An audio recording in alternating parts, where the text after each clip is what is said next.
आप सभी प्रशिक्षुओं का इस सत्र में स्वागत है। आज के इस सत्र में हम भारतीय शिक्षा की उस विकास यात्रा को समझने की कोशिश करेंगे जिसके वर्तमान में या जिसके आज में हम खड़े हैं।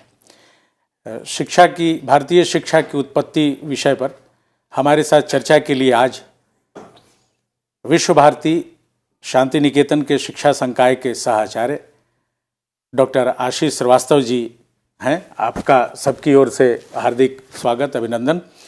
भारतीय शिक्षा की उत्पत्ति पर आज हम इनके साथ अपनी चर्चा की शुरुआत करेंगे। जैसा कि ज्ञात है, हम सब जानते हैं कि एक लंबा इतिहास है भारतीय शिक्षा का। चूँकि लिपि नहीं पढ़ी जा सकी है, इसलिए हम हड़प्पा से अपने इस इतिहास की शुरुआत अभी भी मानने में संकोच करते हैं।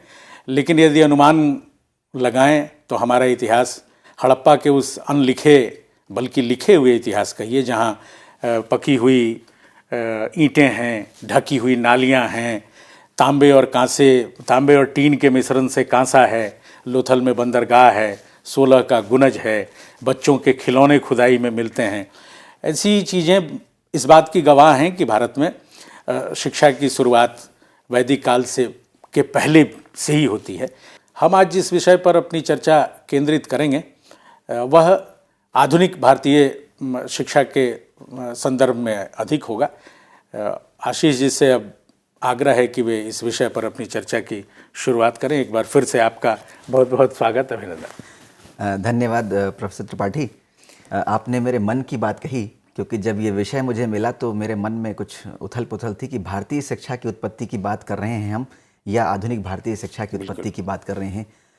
अगर हम भारतीय शिक्षा की उत्पत्ति की बात कर रहे हैं तो भारतीय शिक्षा की उत्पत्ति को आप तो बहुत ही पीछे गए, हड़प्पा से कह रहे हैं। मैं ऐसा सोचता हूँ कि भारतीय शिक्षा की उत्पत्ति अगर हमको समझनी है तो भारतीय शिक्षा की उत्पत्ति ऋग वैदिक शिक्षा को समझे बिना, अन्य वेदों में शिक्षा को समझे बिना, उत्तर वैदिक शिक्षा को समझे बिना, सूत्र साहित्य में वर्णित शिक्षा को समझे बिना, पाणिनि के समय में जो शिक्षा का स्वरूप रहा है उसको समझे बिना, कौटिल्य अर्थशास्त्र में जो शिक्षा का स्वरूप रहा है उसको समझे बिना, बिल्कुल महाकाव्यों खास करके जैसे हमारा महाभारत है उस दौरान शिक्षा के स्वरूप को समझे बिना, बौद्ध शिक्षा के स्वरूप को समझे बिना, और मैं इसको बहुत ही महत्वपूर्ण मानता हूँ, जातकों में जो वर्णित शिक्षा है उसको समझे बिना, और इन ये सारा जो हमारी यात्रा है, इस यात्रा को फाहियान के संदर्भ में 15वीं शताब्दी में जो फाहियान भारत की यात्रा करता है उसके संदर्भ में समझे बिना, और 17वीं शताब्दी में ह्वेनत्सांग के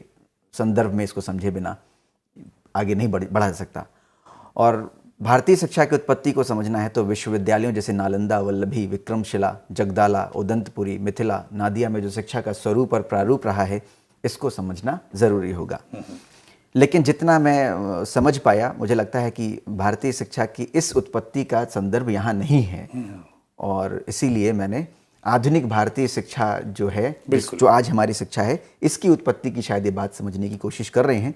तो क्या हम लोग इसको औपनिवेशिक शिक्षा के रूप में समझें या? बिल्कुल। हमारा तात्पर्य आधुनिक भारतीय शिक्षा के केंद्र को यदि जानना हो तो उसका चरित्र क्या औपनिवेशिक शिक्षा से मिलता जुलता कुछ होगा या नहीं? बिल्कुल सही कह रहे हैं आप। जो हमारा आधुनिक भारतीय शिक्षा का स्वरूप है, इसको अगर हम देखें ऐतिहासिक रूप से तो 1757 की जो प्लासी का जो युद्ध होता है जी, उस युद्ध के बाद जो बंगाल के माध्यम से भारत में मिशनरियों का और ब्रिटिश का आगमन होता है, ईस्ट इंडिया कंपनी का जो आगमन होता है, वहाँ से हम इसकी जड़ें खोजने की कोशिश करेंगे। क्योंकि उसके पहले हम लोगों के पास मतलब शिक्षा की जो व्यवस्था है वो चतुष्पदीय है, टोल घटिकाचारण है हमारे पास, और मकतब और मदरसों की शिक्षा भी है, निम्न और उच्च शिक्षा की व्यवस्था है। तो यह जो एक नई शासन व्यवस्था आ रही है और वह अपने साथ जिस तरह की शिक्षा व्यवस्था लेके आ रही है, जिसका एक तरह से निर्णायक मोड़ पलासी का मैदान है, जहाँ से ये तय होता है कि बंगाल पर अधिकार किसका होगा और भविष्य में भारत पर अधिकार किसका होगा। बिल्कुल ठीक बात। तो मैं आधुनिक भारतीय शिक्षा की उत्पत्ति के जड़ के रूप में पलासी का जो युद्ध है, उसके बाद जो बंगाल पर उनका अधिकार होता है और फिर भारत की तरफ जो बढ़ने की उनकी कोशिश है, वहाँ से देखने की कोशिश करता हूँ। इसमें सबसे पहले मैं देखता हूँ मिशनरियों का जो प्रयास हुआ, और मिशनरियों का जो प्रयास था उसमें शिक्षा उनकी मूल भावना नहीं थी। उनकी मूल भावना थी धर्म का प्रसार करना, ईसाई धर्म का प्रसार करना। लेकिन वो थोड़े अक्लमंद लोग थे, उनको ये समझ में आ गया था कि धर्म का प्रसार करने के लिए शिक्षा को एक हथियार के रूप में इस्तेमाल किया जाए। लेकिन इस प्रसार को, उनके इस प्रसार को बहुत ज़्यादा प्रशंसा नहीं मिली, बल्कि आलोचना हुई इनकी। लेकिन खैर, इन्होंने अपने प्रयास इस लेवल पर किए और धर्म के प्रसार के लिए शिक्षा का प्रयोग किया। दूसरा प्रयास मैं देखता हूँ श्रीरामपुर त्रिमूर्ति, कलकत्ता के पास एक जगह है श्रीरामपुर, जी जी। वहाँ पर ये 3 सज्जन थे, विलियम कैरी, विलियम वार्ड और मार्शमैन। ये तो भारतीय संत की मुद्रा में ही रहते थे, सुना है। जी जी जी। तो इन्होंने, इन तीनों लोगों ने भी क्या वहाँ पर धर्म का प्रसार करने का, इनका जो मूल भावना थी वो धर्म का प्रसार करने की थी। और धर्म का मूल प्रसार करने के लिए इन्होंने पाश्चात्य शैली के विद्यालय खोले। तो इन्होंने भी शिक्षा को ही एक हथियार बनाया अपना बढ़ने के लिए। लेकिन औपचारिक रूप से अगर हम देखें तो आधुनिक भारतीय शिक्षा का जन्मदाता जिसको हम मानते हैं, सो कॉल्ड चार्ल्स ग्रांट, तो चार्ल्स ग्रांट से इसकी जड़ें मजबूत होनी शुरू होती हैं। और चार्ल्स ग्रांट के शैक्षिक प्रयास जो रहे हैं, उन प्रयासों से आधुनिक भारतीय शिक्षा की जड़ें पड़ती हैं।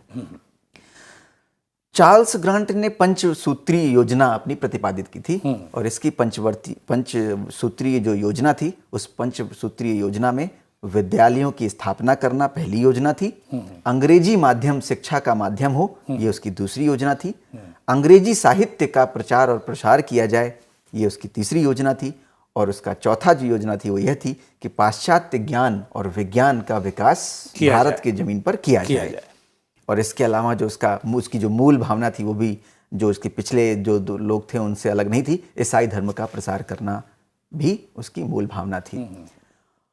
और चूंकि ये पंचसूत्रीय योजना दी, इसमें विद्यालय की बात करी, अंग्रेजी माध्यम की बात करी, अंग्रेजी साहित्य की बात करी, पाश्चात्य ज्ञान और विज्ञान की बात करी, तो इन सारी जो इसका कंट्रीब्यूशन था, इसका जो उनका कंट्रीब्यूशन था, उस कंट्रीब्यूशन के बेसिस पर इनको ये कहा गया कि आधुनिक भारतीय शिक्षा के जन्मदाता हैं चार्ल्स ग्रांट, जन्मदाता हैं।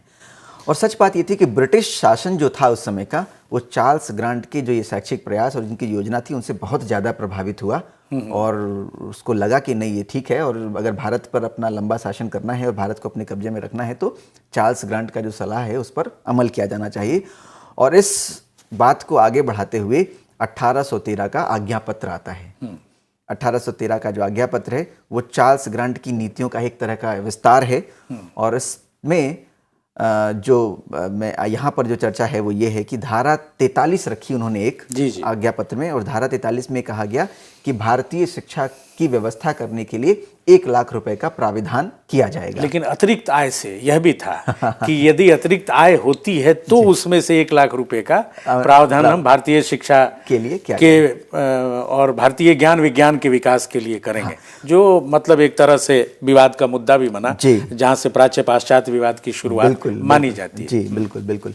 लेकिन 1 लाख रुपए जब अनाउंसमेंट हुआ, इसका जब घोषणा हुई, तो एक उत्साह का संचार हुआ भारतीयों के बिल्कुल। लेकिन ये उत्साह बहुत ही जल्दी ठंडा हो गया क्योंकि ये 1 लाख रुपए थे, इसको खर्च कहाँ किया जाए, किस पर खर्च किया जाए। जैसे कि आपने कहा कि यहाँ से प्राच्य और पाश्चात्य विवाद खड़ा होता है, क्योंकि जो इनका स्टेटमेंट था उस स्टेटमेंट में दोनों बातें करते हैं। उन दोनों बातों में ये था कि जो भारतीय साहित्य है उसका उत्थान किया जाए और पाश्चात्य जो ज्ञान और विज्ञान है उस पर उसका भी उत्थान किया जाए।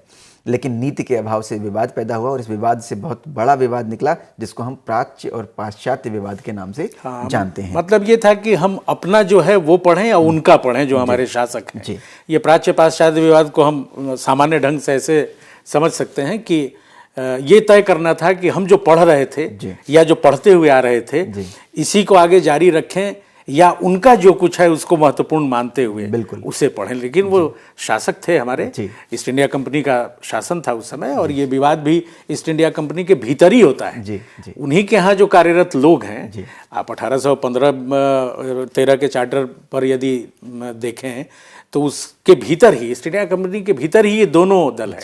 एक और भी स्वर था जिसे इतिहास ने नहीं सुना, और वह था देशज शिक्षा का स्वर।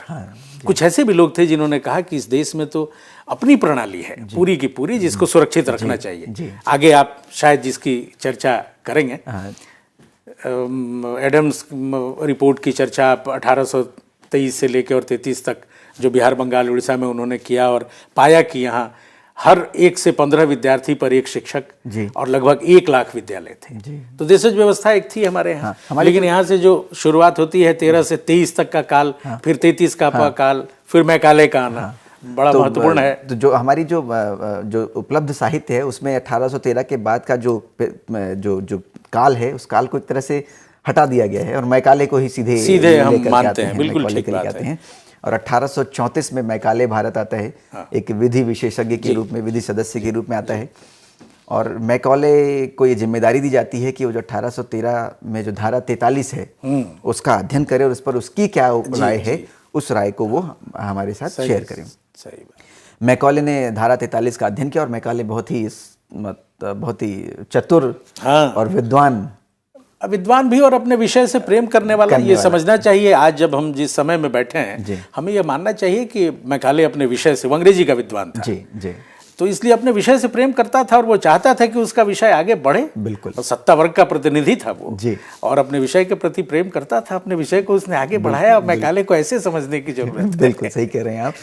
तो मैकाले ने सबसे पहले तो 1 लाख रुपए का जो विवाद था उसको सुलझाया और सुलझाने की प्रक्रिया में एक लाइन में उसने सलाह दे दी कि ये जो 1 लाख रुपए हैं इसको खर्च करने की जो फ्रीडम है, इसकी स्वतंत्रता है, वो गवर्नर जनरल के पास होगी। वो जैसा चाहें, जहां चाहें खर्च कर सकते हैं। दूसरा, मैकाले ने भारतीय शिक्षा को बहुत ही हेय दृष्टि से देखा और हर कदम अगर आप देखें मैकाले का तो वो भारतीय शिक्षा, भारतीय परंपरा, भारतीय प्रणाली की आलोचना करता है और अंग्रेजी को सर्वोपरि मानता है और ये कहता है कि अंग्रेजी को शिक्षा का माध्यम होना चाहिए। और साथ ही साथ वो ये भी कहता है कि उसमें बहुत सारे भारतीय भी थे जो अंग्रेजी शिक्षा की मांग कर रहे थे ब्रिटिश से। बिल्कुल कर रहे थे। तो उन्होंने उसको ये मौका मिला और उसने कहा कि भारतीय भी अंग्रेजी माध्यम में शिक्षा चाहते हैं। बिल्कुल ठीक। और इसीलिए अंग्रेजी को भारतीय शिक्षा का माध्यम बनाया जाए। भारतीय साहित्य का तिरस्कार किया क्योंकि उसने भारतीय साहित्य पढ़ा ही नहीं था ना। उसको मतलब समझ ये बनी कि भारत में तो नमक के पहाड़ और शहद के समुद्र होते हैं, तो उसने इतना ही भर पढ़ा था। भारतीय साहित्य को या हमारी जो विरासत थी उसे पढ़ने की क्षमता वास्तव में मैकाले के पास थी नहीं और हम इसकी अपेक्षा उससे नहीं कर सकते थे। इसलिए उसके पास और कोई शासक क्या करेगा भाई। बहुत सामान्य सी बात है कि हम इनकार करने के लिए, नकारने के लिए कोई ना कोई रास्ता तलाशते हैं। हम पढ़े लिखे लोग भी क्या करते हैं, जो बात समझ में नहीं आती है सामने वाली की तो मुस्कुरा के ये जताते हैं कि सब समझ रहे हैं, लेकिन वास्तव में समझते तो होते नहीं हैं। तो वैसे ही मैकाले ने भारतीय शिक्षा, भारतीय दर्शन, भारतीय ज्ञान विज्ञान को जाना ही नहीं था। कुछ मोटी 2-3 बातें पकड़ ली और उन्हीं बातों के सहारे इस निष्कर्ष पर इसलिए पहुंच सका क्योंकि वो सत्ताधारी वर्ग का व्यक्ति था और उसने कह दिया कि भाई भारत में तो कोई ज्ञान विज्ञान जैसी कोई चीज ही नहीं है। यहाँ तो जो कुछ है सब पश्चिम के किसी एक पुस्तकालय की एक अलमारी में रखने लायक है। बिल्कुल। ऐसे वक्तव्य उसने दिए और कमाल ये है कि आज भी हम भारत के लोग उसको ढो रहे हैं, मैकाले को ढो रहे हैं। सही है। और उसका ये जो एक कथन था कि संपूर्ण भारतीय साहित्य यूरोप के किसी पुस्तकालय में रखी हुई एक अलमारी के साहित्य के बराबर भी नहीं है। उसने वह इतिहास जाना ही नहीं कि कितने महीनों तक नालंदा और विक्रमशिला के पुस्तकालय जलते रहे। बिल्कुल। तो जितना जल गया उससे ज्यादा शेष बचा हुआ था इस देश के पास। इसलिए तो उस मैकाले का की जो मूल मंशा थी वो ये थी कि अंग्रेजी को शिक्षा का माध्यम बना करके रंग और रूप में भारतीय लोगों को सोच में अंग्रेज बना दिया जाए ताकि जो ब्रिटिश शासन है उस शासन को भली भांति तरीके से चलाया जा सके। सही बात। मैकाले के बाद जो अगला पड़ाव है वो है वुड का घोषणा पत्र और यहाँ से थोड़ा थोड़ा सुधार आना शुरू हुआ क्योंकि भारतीयों की मांग बढ़ती गई, उनका संतुष्टिकरण बढ़ता गया। तो वुड का जो घोषणा पत्र है उसको सर चार्ल्स वुड 1953 में लेकर के आए थे और भारत में अंग्रेजी शिक्षा का महाधिकार पत्र मैग्ना कार्टा कहा जाता है। और इस मैग्ना कार्टा या महाधिकार पत्र ने भारतीय शिक्षा को एक नया मोड़ देने की कोशिश करी। और इस मोड़ में उसने वुड के इस घोषणा पत्र ने शिक्षा नीति के संगठन के उद्देश्य क्या हों इस पर चर्चा की। शिक्षा का माध्यम अंग्रेजी व अन्य देशी भाषाएं, क्योंकि उसको समझ में आ गया था कि भारत में जो देशी भाषाएं हैं, जो उनका वर्नाकुलर है, उसको इग्नोर करके असंतुष्टि को बढ़ाना होगा। तो उसने अंग्रेजी के साथ साथ अन्य देशी भाषाओं की भी वकालत की।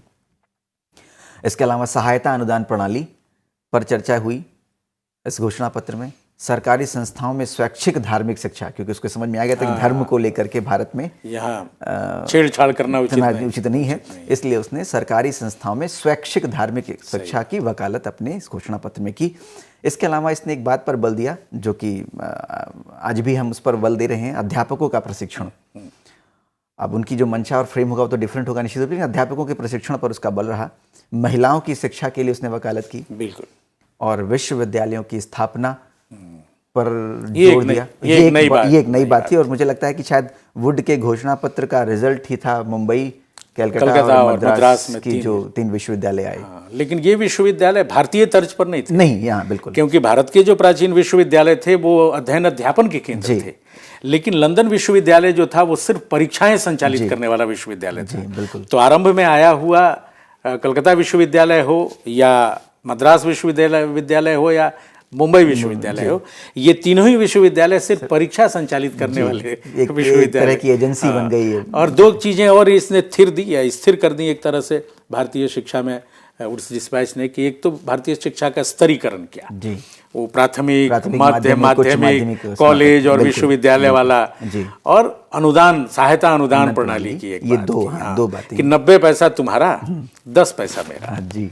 लेकिन मैं ये तय करूंगा कि शिक्षक कौन होगा, उसका शिक्षा का क्या पढ़ाया जाएगा और परीक्षा कैसे ली जाएगी, तो सब कुछ मेरे हाथ में होगा, लेकिन अभी भी 90 पैसा तुम्हारा खर्च होगा, 10 ही पैसा मेरा। ये बड़ा अच्छा काम वुड्स ने किया। और जन शिक्षा के प्रसार पर भी इनका जोर रहा, जन शिक्षा के प्रसार पर। वुड के घोषणा पत्र के बाद अगर हम अगला पड़ाव देखें तो स्टेनली का आज्ञा पत्र आता है, और स्टेनली के अब धीरे धीरे उत्तरोत्तर हम सुधार देखने की कोशिश, मतलब हमको दिखाई पड़ेगा। स्टेनली के आज्ञा पत्र में पहली बात ही कहता है कि सरकार प्राथमिक शिक्षा का दायित्व अपने ऊपर ले जी, और इसका बहुत महत्व भी रहा और इसका बड़ा प्रभाव पड़ा। इसके अलावा उसने सहायता अनुदान प्रणाली को ये कहा कि सहायता अनुदान प्रणाली जो है वो माध्यमिक और उच्च शिक्षा तक सीमित रहे, प्राथमिक शिक्षा को राज्य अपना क्षेत्र संचालित करे। लेकिन उसने एक बात जोड़ी और ये कहा कि प्राथमिक शिक्षा के लिए जहां जरूरत हो और जहां किया जा सके उसके लिए स्थानीय कर का प्रावधान किया। इसने भी अध्यापकों के प्रशिक्षण पर बल दिया। स्टेनली के आज्ञा पत्र के बाद जो अगला पड़ाव है वो है भारतीय शिक्षा आयोग, जिसको हम हंटर आयोग के नाम से जानते हैं। पहला आयोग है, भारतीय शिक्षा के इतिहास में ये पहला आयोग दिखाई देता है, जिसको भारतीय नाम से संबोधित किया, भारतीय शिक्षा आयोग जी। और मुझे लगता है कि शायद अब तक ब्रिटिश शासन को समझ में आ गया था कि देशी भाषाओं को अगर हम इग्नोर करेंगे तो ये हमारे लिए हितकारी नहीं होगा। इसीलिए अगर आप भारतीय शिक्षा आयोग की संस्तुतियां देखें तो ये साफ समझ में आता है कि जैसे इन्होंने देसी शिक्षा को प्रोत्साहन दिया, बिल्कुल, और इसके अलावा प्राथमिक शिक्षा के लिए राज्य के अधिक प्रयास हों इस पर इन्होंने बल दिया, और इन्होंने माध्यमिक शिक्षा का प्रसार करने पर बल दिया, उच्च शिक्षा का प्रसार करने पर बल दिया। इसके अलावा नारी शिक्षा पर उच्च शिक्षा और नारी शिक्षा दोनों पर आवश्यकता अनुसार, उनका ये कहना था इस भारतीय शिक्षा आयोग का कि जहां जरूरत है, जहां मांग है, जहां लगता है आपको, वहां पर उच्च शिक्षा और नारी शिक्षा पर बल दिया जाना चाहिए। आदिवासियों की शिक्षा पर भी इस आयोग ने एक बात कही थी। अच्छा, हाँ, और मुझे लगता है कि आधुनिक भारतीय शिक्षा में यदि हम ये पड़ताल करें कि जो वंचित समूह के लोग हैं उनकी शिक्षा की बाबत कोई भारतीय शिक्षा आयोग में बात की थी, और ये कहा था कि उनकी शर्तों पर, यानी ये नहीं कि हम अपनी चीजें उन पर लाद दें, अपनी शर्तों पर करें। और स्थानीय निकाय को इन्होंने भी सौंपने, स्टेनली ने जो बात कही थी, भारतीय शिक्षा आयोग ने भी कहा कि स्थानीय निकायों को दे देना चाहिए शिक्षा का अधिकार, और मतलब शिक्षा के प्रसार का हक, और आवश्यकता पड़े तो उनको स्थानीय स्तर पर कर लगाना चाहिए। बिल्कुल। तो अगर हम इस पूरे भारतीय शिक्षा आयोग को देखें तो एक तरह से जो हमारा वुड का जो सुझाव थे वो वुड के सुझाव की पुनरावृत्ति है, लेकिन इसमें जो इंडिजिनस इनपुट है, देशी जो मात्रा है उसको जो है बढ़ाया गया है। बिल्कुल। भारतीय शिक्षा आयोग के बाद अगला आयोग हम भारतीय विश्वविद्यालय आयोग 1902। अब सदी बदल चुकी है, 19वीं सदी बीत चुकी है, हम 20वीं में आ गए हैं जी। तो 20वीं सदी का एक तरह का पहला महत्वपूर्ण आयोग रहा है भारतीय विश्वविद्यालय आयोग। सर थॉमस रेले इसके अध्यक्ष थे, और इस विश्वविद्यालय को ये क्षेत्र दिया गया, ये कहा गया कि ब्रिटिश भारत में स्थापित विश्वविद्यालयों की दशाओं तथा संभावनाओं की जांच बिल्कुल। उनकी जो दशा है वो क्या है और उनमें संभावनाएं क्या क्या हो सकती हैं, इनकी भी जांच की जाए, उनके स्वरूप में क्या परिवर्तन किया जा सकता है, ये जी जानना। हाँ। उनके विधान और कार्य प्रणाली पर विचार और शिक्षण स्तर को ऊंचा उठाने पर विचार, ये 3 क्षेत्र बेसिकली इस आयोग के बनाए गए और इन तीनों क्षेत्रों को लेकर के इन्होंने अपना प्रतिवेदन दिया। इसके बाद आता है गोखले का प्रस्ताव। और आज जैसा कि आप जानते हैं, बीच में 1905 में लॉर्ड कर्जन ने भी कुछ कर्जन का भी था, जिक्र है, तो मैंने जो हम लोग पाते हैं। गोखले के प्रस्ताव के पीछे जी थोड़ा पहले जी ये है लॉर्ड कर्जन का भी, जी हाँ, लॉर्ड कर्जन का है, जिसका विरोध हुआ था क्योंकि उसमें कोई भारतीय नहीं था, इसलिए उसका विरोध हुआ। जी। और ये बंगभंग का दौर है 1905, स्वदेशी की शुरुआत होती है और उसके 2 साल बाद स्वदेशी या देशज शिक्षा की मांग करते हुए गुरदास बनर्जी की अध्यक्षता में पहला नेटिव एजुकेशन सोसाइटी बनता है कलकत्ता में जी।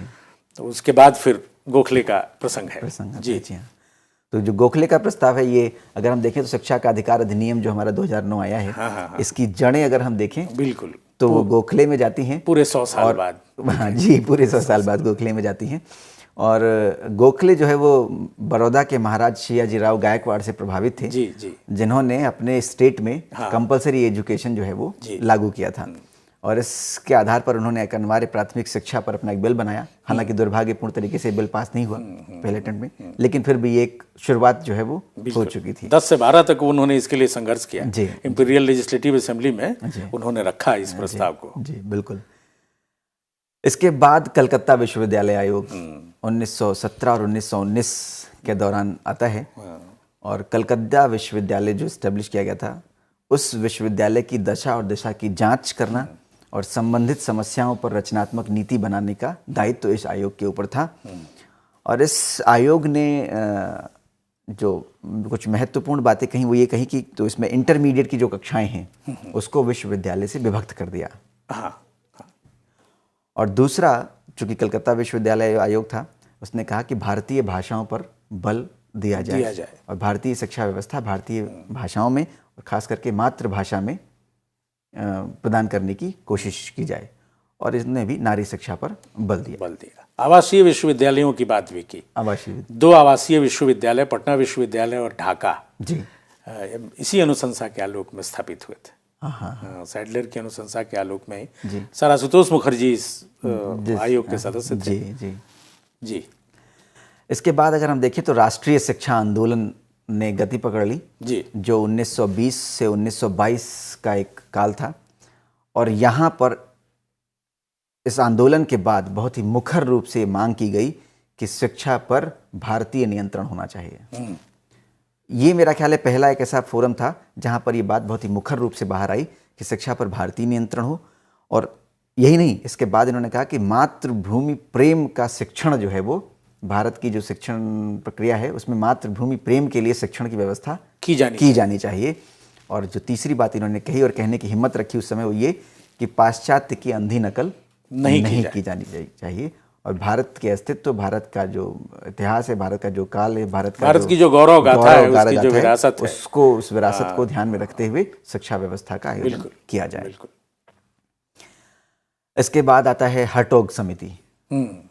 हर्टोग समिति, ये असल में ये जो समिति थी ये सर जॉन साइमन की अध्यक्षता में एक समिति बनी थी, उसकी सहायक समिति थी। जी।